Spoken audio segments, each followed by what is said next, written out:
Нов случај на пустошење на шумите во атарот на општина Чашка. Вчера е фатена група од 20 на дрвократци. Пустошеле дрва во близина на селата Војница и Степанци. Најголем дел од дрвократците се од Прилеп. Откриени се во заедничка акција на шумската полиција и Министерството за внатрешни работи. Дрвократците веќе се приведени.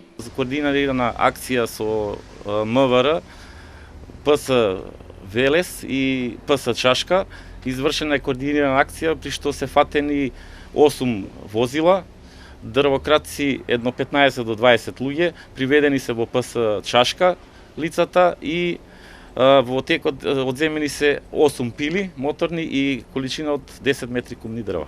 Групата дрвократци се фатени додека се обидувале да ги превезат бесправно исечените дрва. Од шумската полиција потврдуваат дека организирани групи континуирано вршат бесправна сеча на шумскиот фонд и тоа во атарот на општина Чашка. Доаѓаат на теренот од Велес и вршат пустошење на дрвниот фонд на Република Македонија и општината Велес. Колку овие кражби се чести баш на Во задниот период дрвото е со повисока цена, скапо е и од тие причини дрвократството е зголемено во овој период, зимскиот период. На почетокот од овој месец беше откриена кражба на дрва во истиот реон. Надлежните открија четворица прилепчани. Кај нив беа пронајдени околу 20 метри кубни дабови дрва.